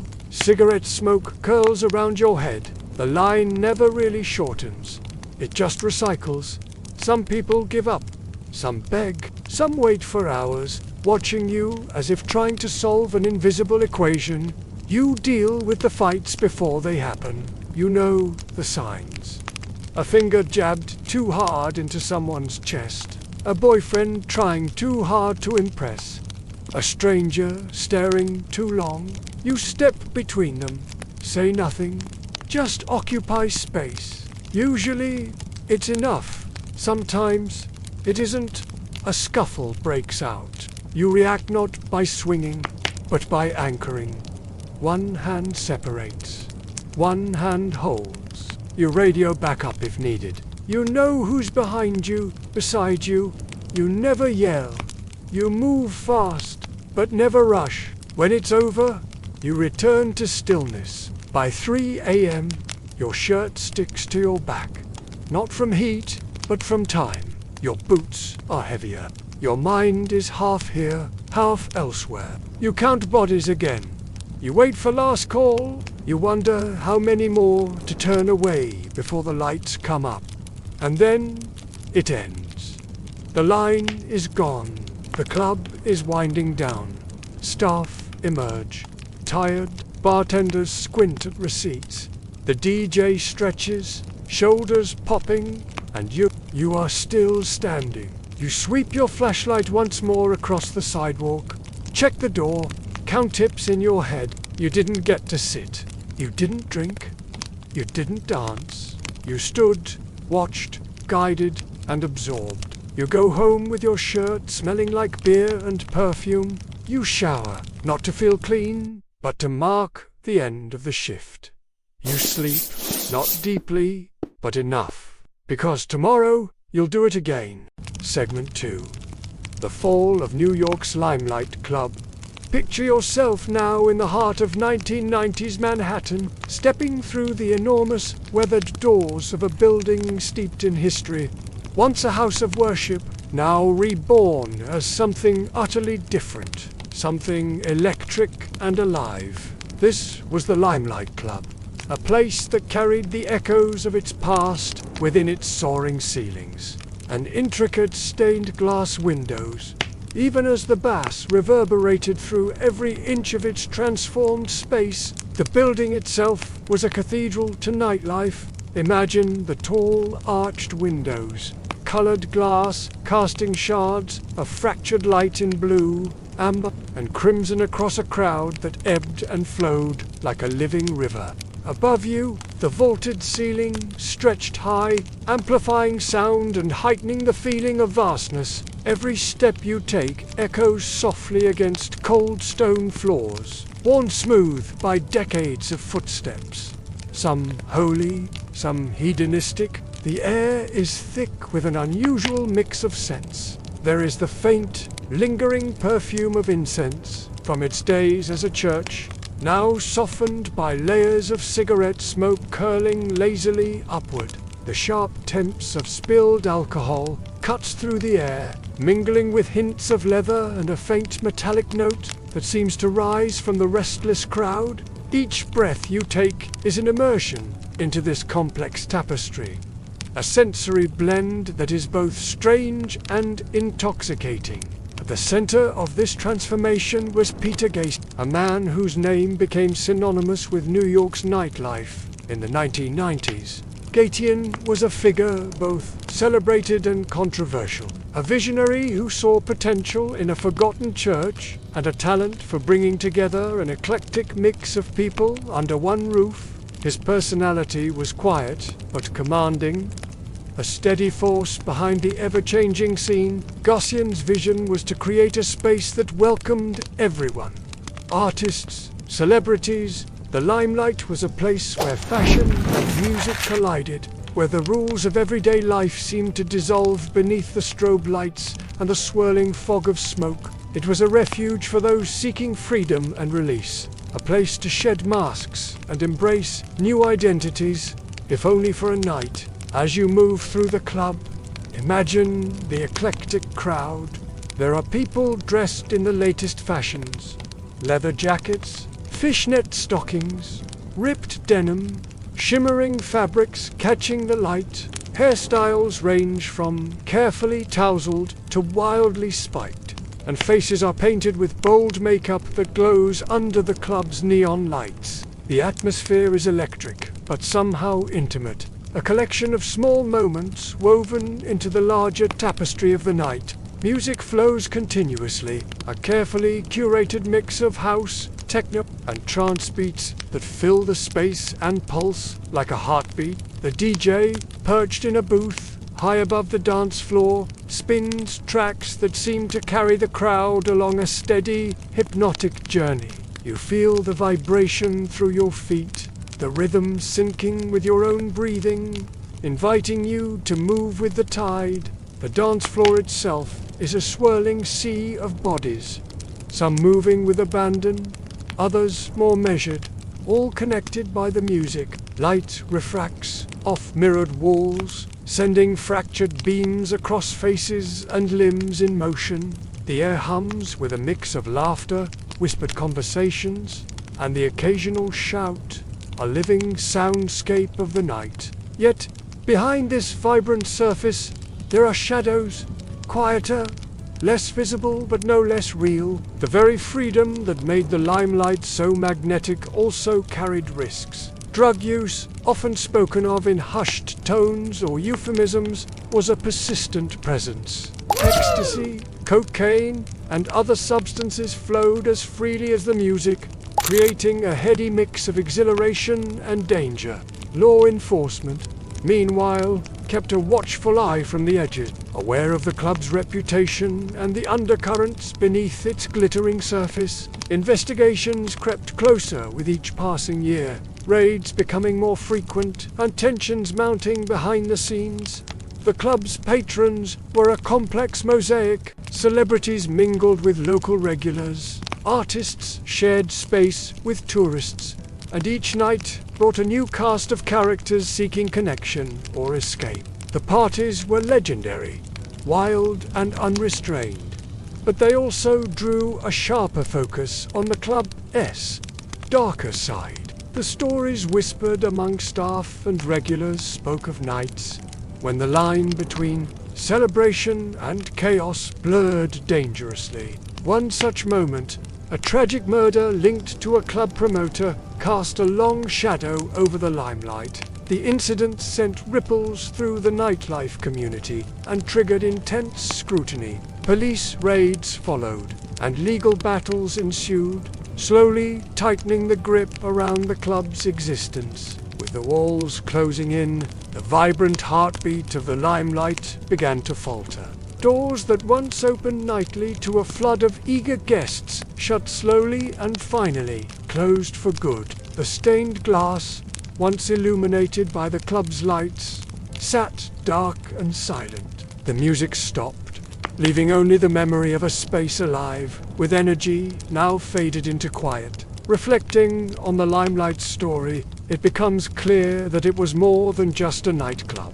It was a symbol of a decade, a moment when art, fashion, music, and youth culture collided with the realities of excess and consequence. It was a place where freedom and risk danced closely, where the passage of time could both create and destroy. Imagine now, as the scene softens and fades, the lingering echoes of those nights, the shattered lights, the pulse of the bass, the breathless movement of bodies lost in rhythm.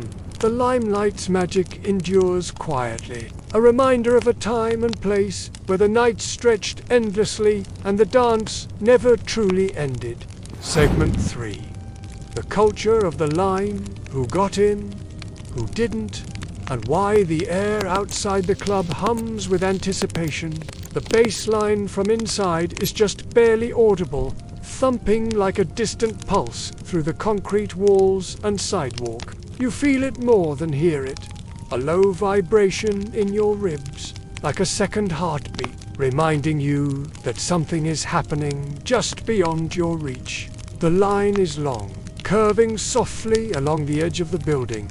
It moves slowly, almost imperceptibly, like molasses poured across a cold plate. No one complains. Complaining does no good here. People speak in hushed tones. They check their reflections in store windows. They adjust collars, reapply, lip gloss, pull jackets tighter against the evening breeze. The whole block has become its own little world. A moment suspended between the everyday and the extraordinary. In this quiet ritual of waiting, everyone knows. The door is everything. The velvet rope is not a line. It's a barrier between realities. What lies beyond it is unknown. Imagined, hoped for, embellished. But this unknown is what gives it power. And standing beside that rope, motionless except for the occasional subtle glance or nod, is the bouncer. He is neither rude nor welcoming. His demeanor is neutral, even meditative. His hands remain still. His eyes scan without expression. He does not speak unless it is necessary. And when he does speak, his words are few. No debates, no explanations. You're in, or you're not. It's not personal, and yet it feels deeply personal to those waiting. Because it always does. What makes someone worthy of entry? There are no posted rules, no printed signs, no set dress code that can be relied upon. It's all about perception, presentation, a certain kind of aura. Some people you notice come prepared. They wear outfits that look effortless but clearly aren't. Crisp shirts, heels that click confidently, jackets with tailored lines and subtle flair. But beyond the clothing, it's the posture. A sense of belonging projected outward, a quiet defiance of rejection. These people rarely linger in line. They walk with intention to the front, offer a quiet greeting to the bouncer, and are granted passage almost wordlessly. They are regulars, or insiders, or simply part of the invisible current that flows easily through these doors. Others wait patiently, hoping proximity or luck will tip the scale. They stay in character, rehearsing a look of easy amusement, trying not to look desperate, hoping they're seen, but not seen trying. Then there are those who try too hard. They shout, they flirt, they flash names. They slip folded bills into palms and hope they won't be returned. Sometimes these efforts succeed, but more often they falter against the wall of stillness that guards the entrance. The bouncer knows. He knows who's been here before, who's caused problems, who comes too often, or only when they're chasing something. He knows the promoters by face, the DJs by handshake, the bartenders by eye contact. He is the first gate, the only gate, and he has no script. Every night, the line looks different, but it feels the same. The same nervous hope, the same subtle dance, the same murmur of stories being lived right here before the night even begins. Some nights there's a list, sometimes digital, sometimes scribbled on a napkin in the manager's office. It holds names, real, fake, forgotten, powerful, people who are expected, invited, or simply too interesting to leave outside. But most nights, the list is unwritten. It lives in the mind of the promoter, or the bouncer, or the rhythm of the night itself. The list is fluid and fleeting. It bends for beauty, for mystery, for connections made in cigarette smoke conversations the night before. And always, the bouncer must judge not just individuals, but the crowd as a whole. Too many people in sneakers, the energy shifts. Too many out-of-towners. The regulars won't stay long. Too few women, the dance floor becomes a waiting room. Too many influencers, the club loses its shadow. And so, entry becomes a balancing act, an instinctual art. You might notice a woman in an oversized coat and simple shoes. Nothing flashy. She stands quietly, makes no fuss. But she's let in ahead of 10 others who've waited longer. Why? Maybe she used to work here? Maybe she's part of the crew? Or maybe, just maybe, She fits the tone the club wants to set tonight. Understated, unbothered, subtly cool. That's the thing about the line. It's not fair, and it's not meant to be. It's a mirror held up to the expectations and insecurities of everyone in it. Some people get in on charm, others on mystery, still others on being perfectly forgettable in just the right way. And for the bouncer, these choices aren't just about the present moment. They shape the night to come. The bouncer knows what it feels like when a crowd is off balance, when the wrong energy walks in the door and stays there and spreads. He knows when to let things flow and when to slow them down. He knows when to nod and when to pause and look and say gently, "Not tonight." Some take it well, others don't. A few try to argue, they rarely win. Most simply walk away, trying not to let the sting show. Rejection is part of the ritual, and the ritual is what makes the night matter. Inside the club, stories are unfolding, but out here, the story is just beginning. The sidewalk is filled with its own rhythms. Conversations rise and fall. Laughter bubbles up. Sometimes forced, someone pulls out a cigarette, offers one to a stranger, and a small alliance is born. In the distance, the sound of sirens floats gently through the air. A reminder that the city is still moving all around this moment. But here, in this pocket of anticipation, time seems to stretch. You watch people walk away, their shoulders squared as if it doesn't matter. You watch others beam with quiet triumph as the rope lifts for them. And through it all, the bouncer remains at his post, his face unreadable, his stance unshaken. He is not just a guard. He is the composer of this silent overture, this slow unfolding of possibility. When the line finally dwindles and the last hopeful guests have either entered or moved on, the night deepened, the club doors close with a muted thump. The rope is unhooked and drawn back. The bouncer exhales just once and turns his gaze inward. The threshold has been managed. The night has begun, and the line, that strange, electric, transient thing, has vanished, leaving only stories in its place. Segment 4. What it was like inside the VIP room, inside the club. The air changes. The bass grows heavier, more defined. Not louder, exactly, but closer.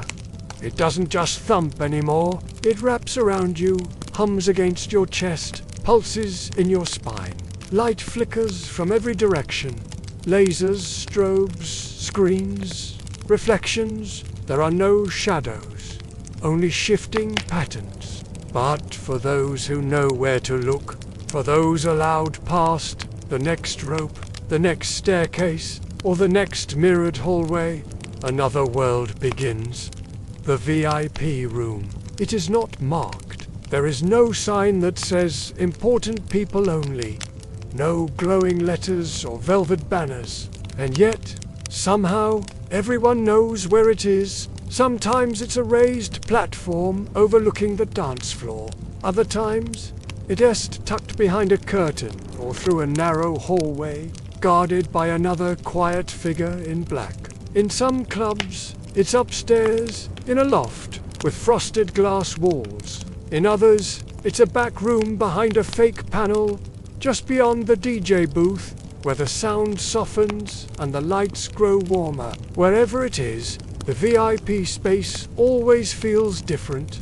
The music still plays here, but not as loudly. You can speak and be heard. You can sit. Finally, the couches are low and plush. The tables are small and glassy. Bottles gleam with condensation. The light is dim but golden, casting everything in a soft glow that makes the ordinary feel cinematic. And above all else, the chaos of the main floor feels far away. Here, conversations stretch. Time slows. The night lends like a gentle exhale. The people who gather in the VIP room are not always the loudest, the richest, or the most beautiful, though sometimes they are all three. But more often they are quiet types. Stylists, designers, gallery owners, musicians between records, friends of promoters, cousins of investors, people who aren't seen in tabloids because they don't want to be. There's a kind of economy in the VIP room, but it isn't measured in money. It's measured in stillness. Stillness is the currency here. Knowing when to speak and when to be silent. Knowing how to sit, how to sip slowly, how to nod once and mean it. There are fewer gestures, less laughter, more glances, more pauses. The volume of the club is filtered through thick walls or sheer curtains. It becomes a background rhythm. Distant, like waves behind a cliffside villa. You can still feel it, but it doesn't intrude.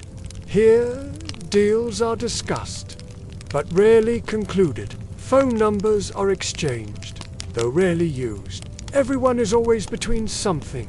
Between projects, between cities, between relationships. Everything feels both permanent and provisional.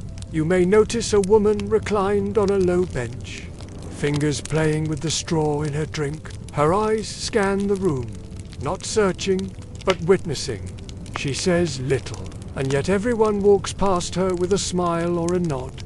She is known, perhaps not famous, but familiar. Another man, standing by the bar, speaks only in whispers. He wears no jewelry, no watch, but the staff refills his glass without asking. And then there's the bouncer. He stands nearby in the shadows. Not hidden, but not central. A quiet presence. He doesn't drink, he doesn't sit, he barely moves, but he sees everything. He sees who enters the room too eagerly, who takes up too much space, who lingers too long after being ignored. He notices the whisper that turns into an argument, the hand that rests a little too long on a shoulder, the man whose eyes scan the room, not for friends, but for leverage. And when needed, he steps forward, not loudly, but firmly. He doesn't need to raise his voice. He places a hand on a shoulder, leans in, speaks softly, the issue because in the VIP room, disruption is not tolerated, not because it's elite, but because it's curated. The VIP experience isn't just about privilege. It's about protecting the illusion that something rare is happening here, that time has folded inward, that the outside world, its noise, its judgments, its demands, has been kept at bay for just one night. There are nights when celebrities come through. Briefly, a flash of cameras, a surge of excitement, and then they're gone. Like weather systems, there are nights when nothing remarkable happens. Just a slow succession of conversations, silences, glances, and yet, somehow, those are the nights people remember, because in the glow of the VIP lounge, small moments feel magnified. The clink of a glass, the bend of a candle's flame, the way someone lights a cigarette with one hand, as if they've done it every day for 1,000 years. The VIP room holds these moments like a museum holds light. But for the bouncer, it's just another room to watch. He doesn't sit on the velvet benches. He doesn't drink from the poured bottles. He doesn't belong to the atmosphere. He moves quietly from wall to wall, keeping distance, watching patterns. He is part of the architecture, like a column, like the soft golden lamp in the corner, always there, always watching. Sometimes he sees a confrontation coming minutes before it happens. A guest's shoulders tense, eyes narrow, a whisper turns into a statement, and he is already moving before the tone changes. Other times, he does nothing at all, just watches as old friends catch up, as strangers lean in closer, as dancers come to rest from the throb of the main room. Some guests thank him as they leave. Most don't. But he doesn't expect thanks. He isn't here for praise. He is here for presence. That's the difference between the floor and the lounge. Out on the dance floor, presence is wild. Expressive, bodies move in rhythm. Pulses rise, laughter peals across the air. In here, presence is quiet, controlled, almost ceremonial. The lounge is a theater of stillness, and the bouncer is its quiet conductor. He has seen people fall in love in this room, or something like it. He has seen business ventures launched in low voices over half-empty glasses. He has seen silence stretched into something sacred, as two people share a couch and say nothing at all. And eventually, the night begins to taper. The room grows quieter still. People slip away in pairs or alone, into black cars waiting out front. Jackets are pulled on, phones checked, farewells whispered. The lounge empties like a tide pulling back from the shore. Only a few remain. The promoter, the DJ's friend, a photographer finishing his drink, and the bouncer, always the bouncer, stays until the last guest leaves. He watches the lights come on, brighten on. He watches the staff gather bottles, fold napkins, wipe tables. He watches the illusion dissolve, as every room becomes just another room again. No more glow, just empty couches, smudged glass, and the faint echo of a bass line that has finally gone silent. He walks through the lounge one last time, checking corners, nodding to the cleaner, exchanging a few quiet words with the barback. Then he steps out into the night. Outside, the sky is beginning to pale. The city is quieter now, softer. The streets are nearly empty. He walks home through the quiet streets, the sounds of the club still echoing faintly in his ears, like a dream fading at dawn. He doesn't rush. There is no need. Another night will come. Another line will form. Another velvet rope will rise. And beyond it, the VIP room will wait. Still golden and just out of reach. Conclusion: the door is closed, but the night lingers. And now, the music has faded, the lights have dimmed, the last patrons have slipped away into the quiet city streets. Somewhere, far away from the pulse of neon and bass, the bouncer has folded his jacket over a chair and settled into silence. The club is closed, but the night still lingers in your mind, soft and echoing, like the afterglow of a dream. Tonight, we journeyed together through 4 quiet windows into the unseen world of 1990s nightlife. First, we stood at the door, as the bouncer, checking IDs, watching patterns, reading faces beneath flashing lights. We explored the ache in the feet, the steady scan of the eyes, and the quiet endurance of someone who must be calm while the night erupts around them. Then, we wandered back in time to one of the most legendary nightclubs of the decade. The Limelight, where a sacred building was transformed into a cathedral of chaos. We traced the rise and fall of its strange glory, from stained glass and strobe lights to the shadows of its final scandal. From there, we lingered outside, in the long, unpredictable line, watching as people pleaded, postured and prayed to get past the velvet rope. We listened to whispered names, quiet bribes, and subtle hierarchies, where entry was never guaranteed, and judgment came silently. And finally, we stepped into the glow of the VIP room. A world apart, a whisper in gold and shadow, we stood in the stillness, among the seated and the slow-moving, behind the curtain that separated noise from quiet status. And in the corner, always watching, always present, the bouncer waited. Not for glory, but for the night to end, gently, as it always does.